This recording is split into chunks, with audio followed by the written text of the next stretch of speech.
Você sabia que o Galileu era estudante de medicina e que o pai dele tinha feito um esforço danado para colocar ele lá? Que durante o curso, no lugar dele assistir às aulas de medicina, ele fugia para assistir às aulas da sua grande paixão, que era a matemática. E de tanto fugir das aulas de medicina para estudar matemática, ele acaba abandonando o curso e, apesar de não se formar em matemática em nenhuma universidade, o Galileu se tornou o maior matemático, o maior intelectual, o maior cientista da época dele. Mas, pessoal, antes do Galileu se tornar toda essa celebridade que ele foi na época dele, teve um tempo que a família dele passou por muita dificuldade, por privações mesmo, quase passam fome, e o pai do Galileu apontou o dedo para a cara dele e disse: se você tivesse continuado no curso de medicina, ninguém estava passando por uma situação dessa. Olha o peso que isso dá na cabeça da pessoa, na cabeça do Galileu, enquanto ele ainda estava tentando se firmar como professor de universidade na Europa naquele tempo. Mas, apesar de todas as adversidades, apesar da situação, o Galileu não se dobrou às circunstâncias e continuou com seus estudos, continuou na sua paixão, se tornando aí um grande nome dentro da história do pensamento do mundo ocidental. A vida, pessoal, não é fácil para ninguém, nem para os grandes nomes, nem para os grandes gênios da humanidade, quanto mais para nós, réis mortais. Por isso, quando você estiver aí passando por alguma dificuldade, quando você estiver pensando em desistir do curso que você quer, ou você vai fazer um curso que agrada a seus pais, sua família, seu círculo de amizade, no lugar de fazer o curso que você realmente quer, pensa bem, pensa direito, reflete um pouco, lembra aqui do Galileu, imagina aí se o Galileu tivesse seguido a carreira médica e não a carreira matemática, como ele fez, como a gente poderia ter sido prejudicado. Se não fosse o Galileu, a gente não tinha, muito provavelmente, todo o avanço que a ciência teve desses últimos 400 anos para cá. E por que eu estou dizendo isso, pessoal? Porque depois da vinheta a gente vai descobrir aí o que o Galileu fez de tão importante que deixou o nome dele marcado na história do pensamento do mundo ocidental.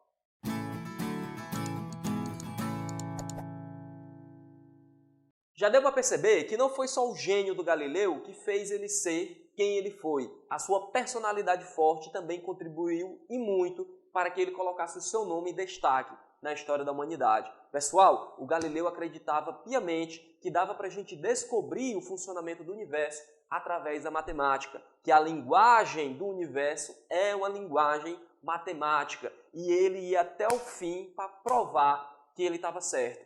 E com o desenrolar dos seus estudos, com o avanço da sua pesquisa, ele começa a contestar vários dos saberes ditos como verdades universais na sua época. Olha o tempo que ele está aqui, século XVI, século XVII. A Igreja Católica era que mandava em tudo. A Igreja Católica era que dizia o que era certo, o que era errado, o que era justo, o que era injusto, o que você deveria pensar e o que você deveria não pensar. E o Galileu prosseguiu, mesmo contestando todo esse saber colocado, imposto pela Igreja, prosseguiu nos seus estudos, prosseguiu nas suas investigações para provar que ele sim estava certo e não a grande e poderosa Igreja Católica.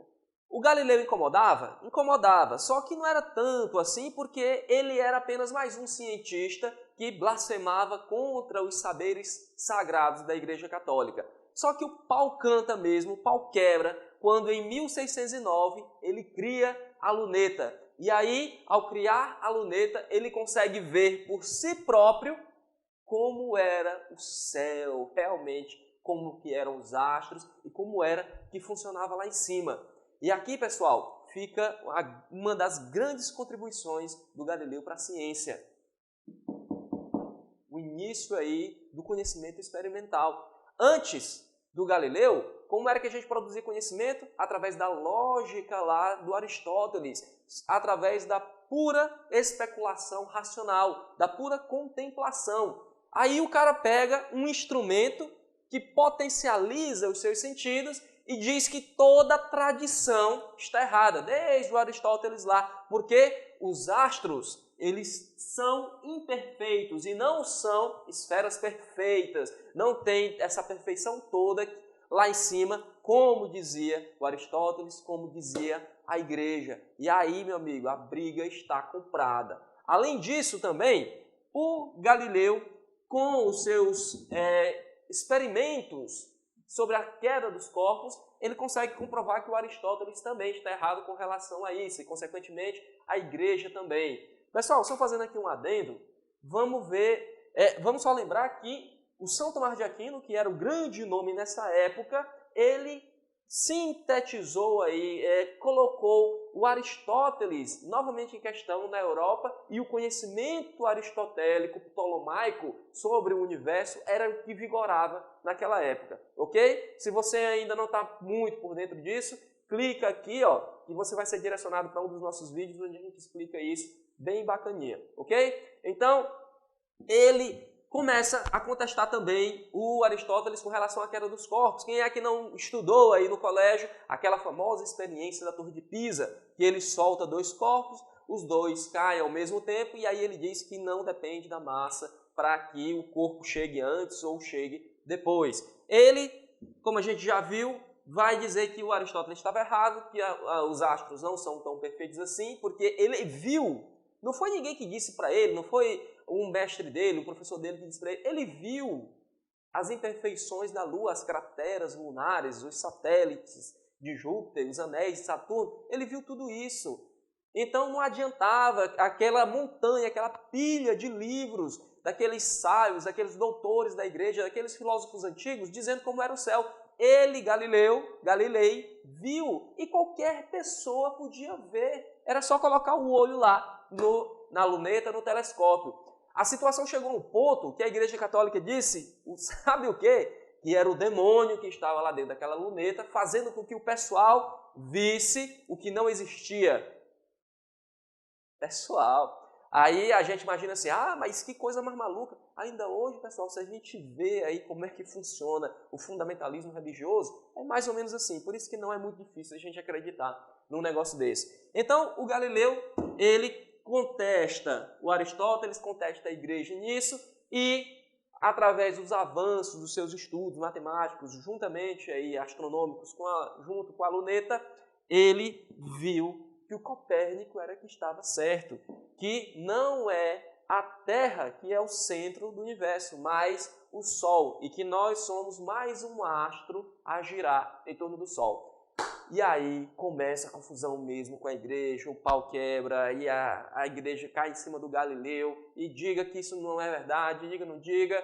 Aí o Galileu começa a escrever várias cartas para vários amigos, para gente importante na época, que o Galileu também nessa época já era muito importante. Ele era um matemático extraordinário de Pisa, a família Médici já patrocinava ele em muitas coisas, e ele começa já a defender uma posição mais cordial, no sentido de que ciência e religião não estão em confronto, não são incompatíveis.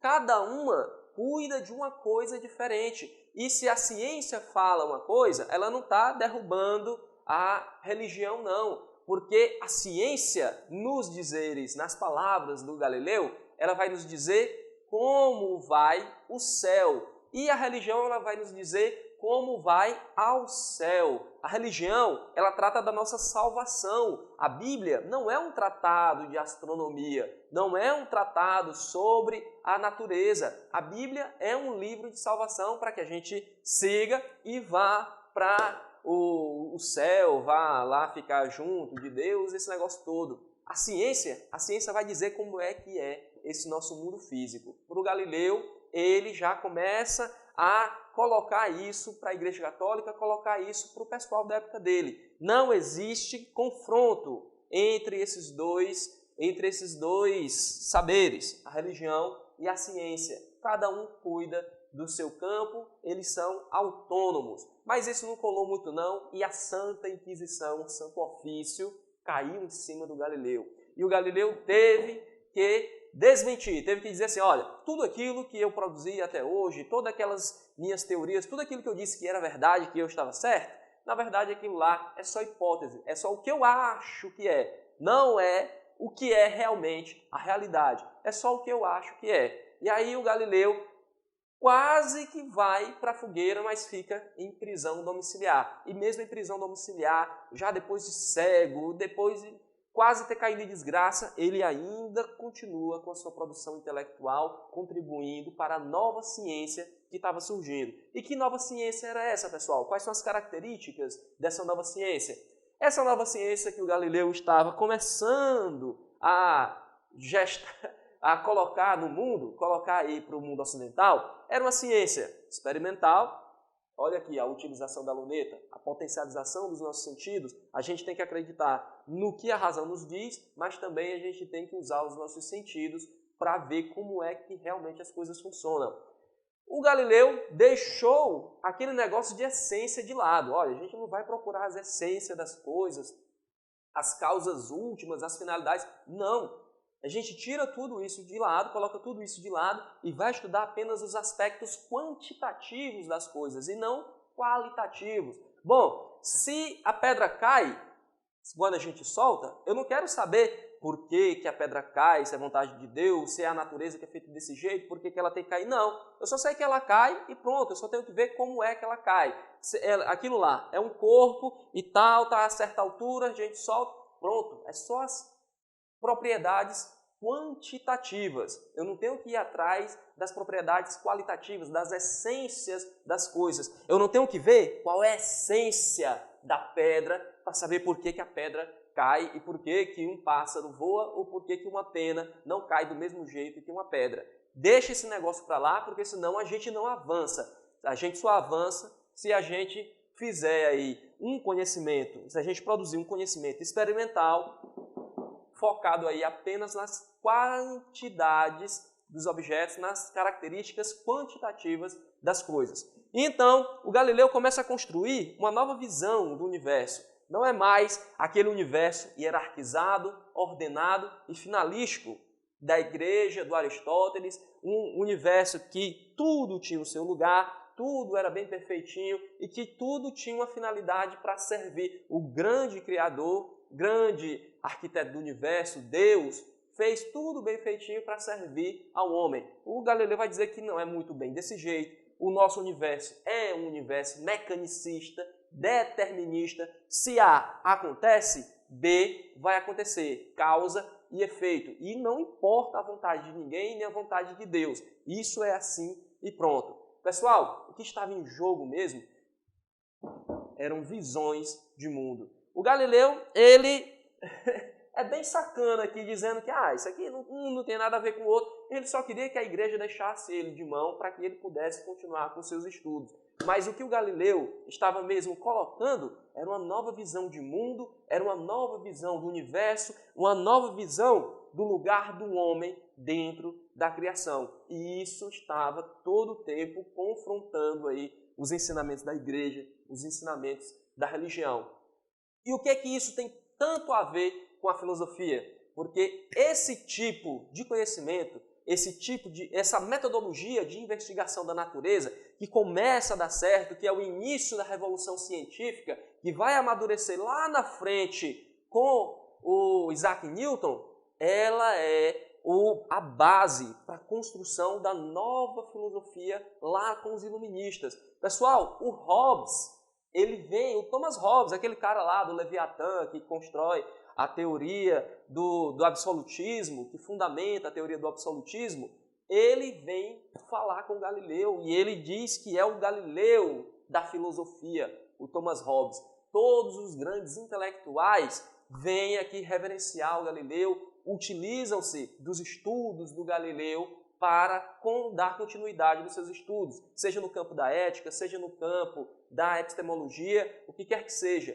A ciência começa a avançar e os outros campos do saber vêm aqui e começam a beber nessa fonte metodológica. Como é que a ciência, os caras querem saber, como é que a ciência está avançando? Para que eu aplique isso também aqui na minha área e faça com que a minha área avance também. Essa é a grande contribuição do Galileu para a história do pensamento do mundo ocidental. Ok? Se você gostou do vídeo, clica aqui em gostei, compartilha ele com seus amigos, se inscreve no nosso canal para você não perder as próximas publicações e qualquer coisa, deixe aqui a sua dúvida, sugestão ou crítica nos comentários. Eu vou ficando por aqui, um grande abraço e até a próxima.